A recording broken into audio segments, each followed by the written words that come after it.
Welcome to Peter and Ruffy's Football Show here on STV. The main talking points on tonight's programme.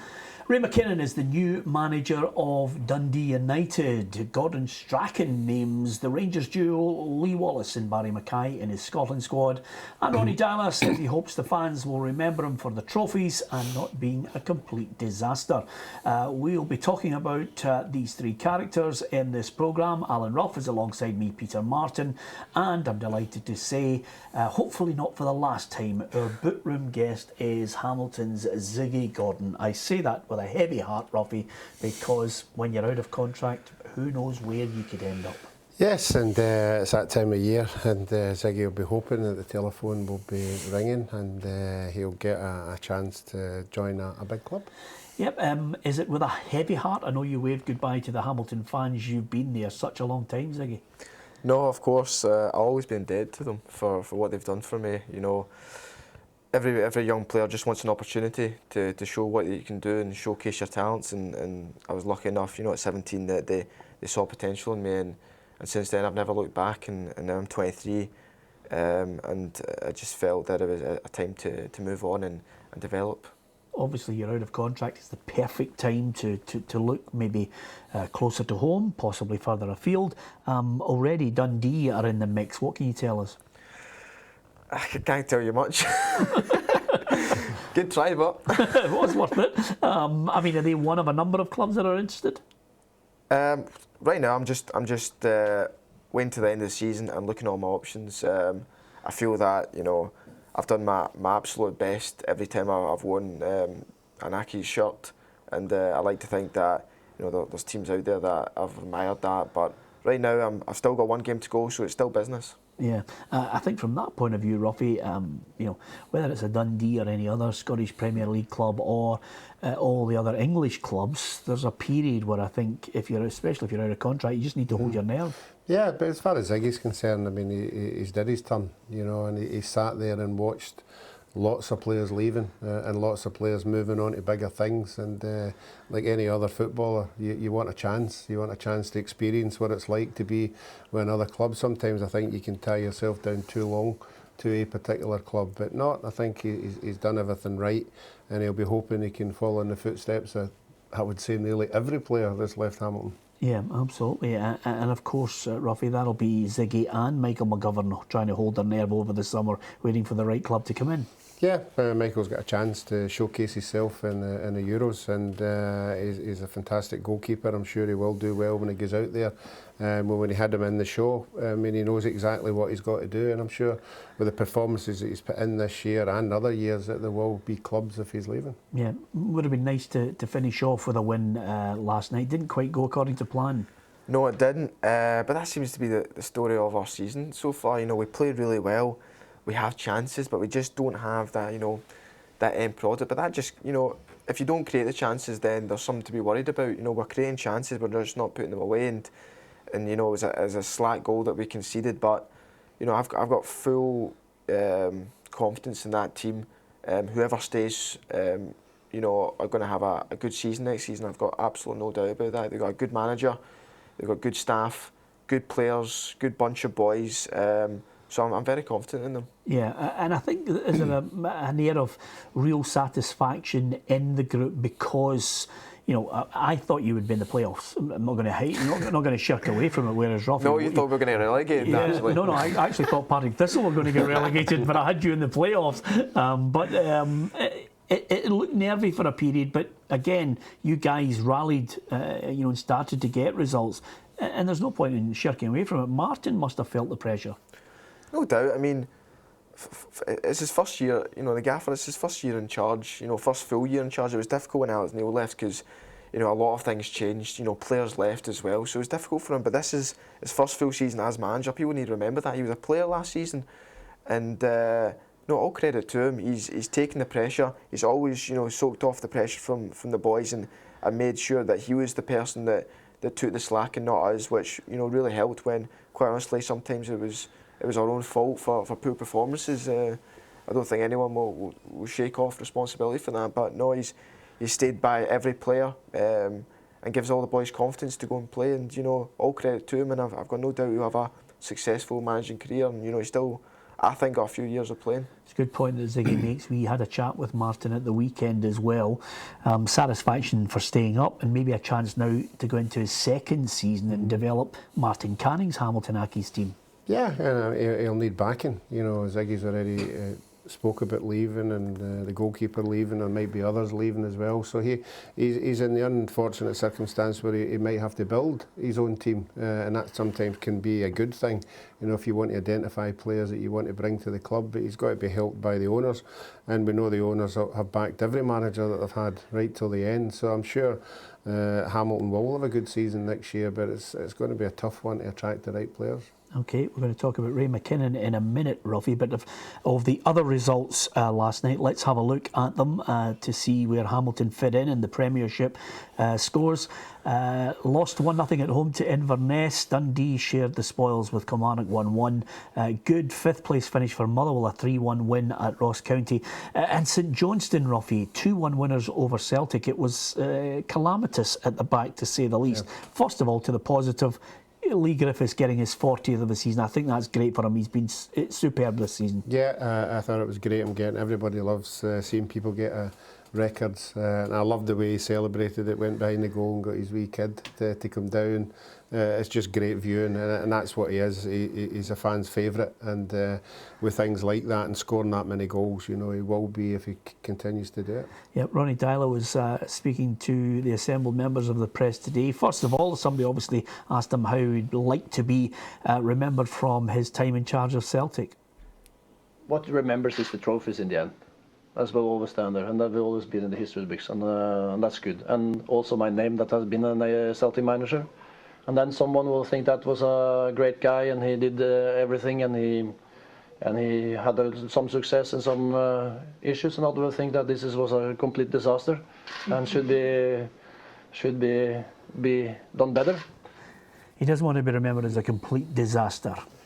I think he will be remembered as a nice guy. Any media guys we talked to, he was very good with the media, and I don't think he fudged any questions that he was asked. But unfortunately for me, he will be a failure in Europe. You know, the standards that Celtic set, they have to be in Europe. The fans have to be treated to Europe. He just couldn't get a formula to get himself there. So unfortunately, he will be, as far as I'm concerned, be a failure in Europe. But apart from that, he will be remembered as a nice guy. Yeah, and there's another element to this as well, which he obviously had a message for the Celtic fans and, of course, the team. This club is special, and they have to understand how special it is and to protect the club, because everybody now is want to drag it down and want us to lose. And that's important then with unity and support the players. The staff, everybody needs support. The managers are coming in here. He needs time and he needs support. If you do that, then people will grow and they will get the best out of them. Okay, I'm wondering if that's actually him speaking or somebody's been filling his head full of nonsense.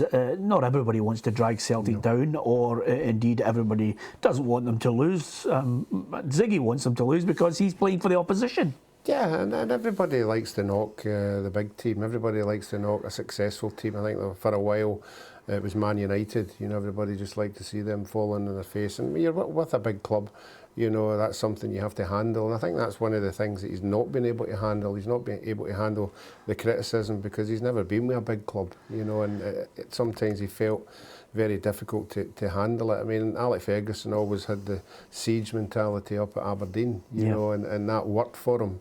He just didn't seem to grasp, you know, that's sometimes what you have to do. But the majority of the media report on what they see before their eyes, Ruffy, and I think even the most ardent of Celtic fans looked on and they weren't happy with what he'd produced. No, particularly this year. I mean, everybody keeps saying about playing the Celtic way, you know, that was his formula. He kept on telling us that the end product was going to be, that's the way Celtic were going to play. But I think the Celtic supporters saw it with their own eyes that it wasn't materialising. At the end, the team was all over the place, and and never got the success that they should have had. Okay, we're going to talk more with Ziggy Gordon. We'll maybe pin down one special memory that he has in a Hamilton Accies shirt. That'll get his head going back through all those games. We're also going to talk about Gordon Strachan's Scotland squad, Ray McKinnon as the new manager of Dundee United as well. You can interact with us at Peter and Ruffy on Twitter, facebook.com/Peter and Ruffy as well. Alan Ruff is alongside me, Peter Martin. Ziggy Gordon will talk Hamilton Accies after the break, and you never know, we might be able to extract one or two other clubs that have been having a sniff around them as well. Welcome back to Peter and Ruffy's football show here on STV. Alan Ruff is alongside me, Peter Martin. Our boot-room guest is Hamilton Accies fullback Ziggy Gordon. One more game to go and then he's off to pastures new. Whether it's still here in Scotland or down south remains a mystery for the moment until Ruffy and I jump on his head and eventually extract that name of the club. But time is on your side. When you look back the way, is there any specific game that you think, oh, you know, that's the one I enjoyed the most? Out of 160 games, they've all been good memories. I've had so many highlights that it's almost unfair to pick one. You know, I can think of when we were going for the championship. You know, 2-0 down away to County 2-0 down at half time. Come back and win 4-2. A horrible, miserable day. Do you know what I mean? It just intensified the team spirit then, and then we finally kicked on, and we're unfortunately not to beat Dundee to the title on the last day, and then, you know, to play our final, and that speaks for itself. You know, just phenomenal. And it must have been a great season when you were up there, at the top of the league. You know, second, third, back to second. You know, how did you get your head around that one? To be fair, it was, you know, it's one of Val Neal's great qualities. He just the next game mentality. We never, you know, even looked at the table. It was just, you know, right, that game's done. Let's go look at the next game and let's try and win that game. And when that game done, we'll go in the next game and try and win that game. And we never ever, you know, try to go for a draw. You know, Celtic Park, you know, Aberdeen away. We go and win the game, and it just gave you that confidence to say, you know, yes, we're the smallest club in the league by far, but, you know, we've got good players here, and we trust each one of us, and that was the key to it. We just trust every player, and, you know, you knew if we played to our best, we win the game, and it worked. Yeah, and I think Ziggy's highlighted so many of the qualities that deserted Dundee United, which is why they are looking at a new manager, Ruffy, and it's Ray McKinnon. Yeah, when you get a squad of players who all want to fight for each other, it's a great asset, you know. But as far as Dundee United is concerned, when Jackie left, the ship just went pear-shaped. You know, even the players coming in had names with CVs to back them, but some of them hadn't played for 18 months. You know, it was just a chance that it was going to work, and obviously the experienced players were out the side and then come back in. So it was just not a group of players that were all fighting for each other. As Ziggy said, when you get that, it's amazing the results you can get. Yep, and when you look at the Premiership table, it doesn't lie. Dundee United, as you will see, propping up the table with that 3-point deduction. If anything, Ruffy, that just really put the tin lid on it for the Tannadice club, between Stephen Thompson resigning from the SPFL board, unhappy at the severity of the sanction. Yeah, it's a mess. It's an absolute mess at the end, and that just capitalises it all. You know, they'll have to regroup next year.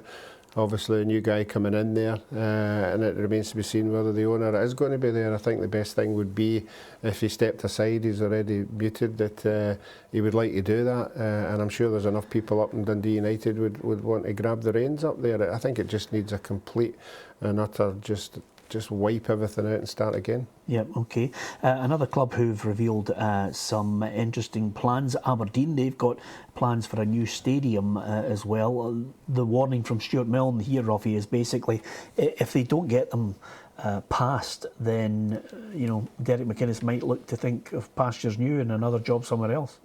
Well, it's an obvious threat, you know, yes, to the council, I would think, to get it passed. I think the word you're looking for, Ruffy, is blatant. Yes, yes. I don't think for a minute Derek would leave the way he's done at Aberdeen.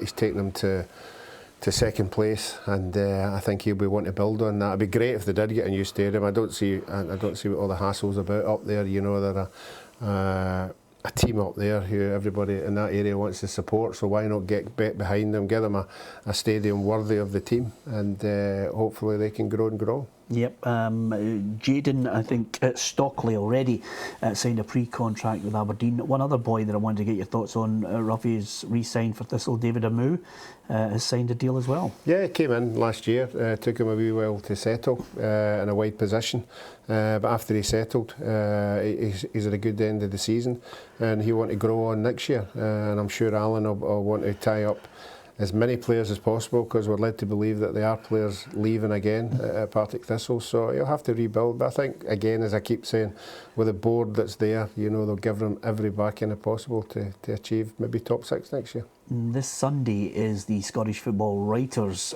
Player of the Year awards ceremony. Ziggy, who got your vote for the players? I went for Griffiths, just because I think he's been a shining light for Celtic in a time of real, almost desperation at times, purely because, you know, you wonder where goals are going to come from if it's not Griffiths. And I think, you know, along with, you know, Tierney and a few others, you know, they've really kept that team together, and, you know, and they've won another title, and I think a lot of it, you know, the success comes down to him, and that's why I voted for him. Yeah, you just wonder where they would have been without him, Ruffy. Yeah, honestly, I don't think you realise how crucial he was. You know, if you take him out of the equation, unfortunately for Celtic, he stayed injury-free and played in the majority of the games. I don't think there's too much to read into the fact that Gordon Strachan announced his Scotland squad today without Griffiths in there, Ruffy. There are a number of players that are not in there, but I think that's to do with some of them need a rest, some of them will just get a chance in other matches to come back into the frame. There's no Jordan Rhodes, despite the fact he scored 5 goals in the last 8 games. Here is indeed the squad. Yeah, I'm a wee bit surprised with the Lee Griffiths one. I know where Gordon's coming from, but I think if I was Lee Griffiths and Gordon phoned me up and said, look, Lee, I'm going to leave you out, I know what you can do, you've had a long season, I'd be wanting to be in there. I'd want to say, look, I appreciate what you're saying, but I want to come along and prove to you that I'm the number one. I want to prove to you that I can not only score goals at club level, I can score them at country as well. So, unless there's something else that we don't know about, but that's what I would be saying. I can't quite work it. I still think there's something more about Jordan Rhodes than meets the eye, you know. Is it just down to the fact that he doesn't quite play in the system? Well, we've heard Maka, we've heard every striker talking about it. You know, strikers score goals, you know, whatever system you play in. You know, he's a goal scorer and he scores them. And I think Gordon would have to be the one that answers that one. He might have a logical explanation, but he's the only one that can answer it. Yeah, I think good news as well for Rangers, and the fact that 2 players are in the squad, Ziggy.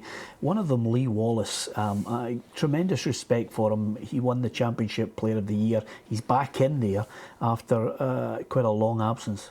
Yeah, I'm a huge admirer. You know, my first home debut for Hamanakis, I was against Lee Wallace, and let's say he gave me a torrid time. And I'm not scared to say it. He's been phenomenal for Rangers. You know, a real backbone. You know, been there from League 2 to League 1. I'm pretty sure he got, you know, League 2 Player of the Year, League 1 Player of the Year, Championship Player of the Year. So he's been brilliant, and I think he's epitomised all of what Rangers are right now. You know, strong, fast. You know, want to get down and play and score loads of goals. And you know, for a fullback like myself, you know, obviously I'd like to score some more goals, and he's shown how to do it this season. And I think we forget as well, he's taken over the captain. You know, that's a big thing at an old firm club, to be the captain and play at the top form as well. You know, both of them come hand in hand, because everybody's got a lot to look up to, and so is he. It's a hard shift. Yeah, Barry Mackay in as well, and I think Gordon said he was well deserving of it, because this is a partnership down that left channel. Yeah, I mean, the team and the players have had a successful year, and you want to, you know, embrace that and take them in, and he'll enjoy every minute of it. You know, be as high as a kite, being taken into the squad, and he'll go along and enjoy it. And again, he might be another player who can jump that level. We've saw it with a few people that he's brought in, so it might be another surprise package. Yeah, he's one of those players that I think is epitomised. You know, young players who can go out and loan and then come back and fight for their place, Ziggy. I think he's done really well, especially, you know, going to Morton, you know, getting relegated, going to Wraith. You know, had a difficult season last year, and he's came in. It's just been a breath of fresh air, I think. You know, full of confidence. You know, I don't know if it's down to the manager or if it's down to himself or the players, but just looks like a different player. I've played against him, you know, a couple of times, and the player he was then and the player he is now, it's, you know, it's totally different. You know, someone wouldn't like to play against him when he's in top form. Yeah, last point, Ruffy. Roberto Martinez sacked at Everton. Frank de Boer, the favourite for the job. David Moyes is 10-1. Yeah, I'm always surprised when a name comes out like that so quickly. You know, it looks as if things have been going on behind the scenes, and obviously, again, another guy who looks top notch. You know, anytime you see his interviews, I actually feel sorry for him, because I think he looks a really good guy. Yep, okay. The managerial merry-go-round will undoubtedly kick in over the summer as well, as chairman up and down the country start to someone to revive the club or take them on to the next level. We'll be all across it for you. Great to have Ziggy on the programme. We wish him the very best of luck for the future, whatever club he decides to pick. It's been a joy having him on the programme here, and I'm sure most of the Accies fans have enjoyed him as well. Just ruling out Real Madrid, Rocky, Barcelona, Paris Saint-Germain. We'll continue, maybe get an answer tomorrow. Thanks to Ziggy, and from Ruffy and myself, good night.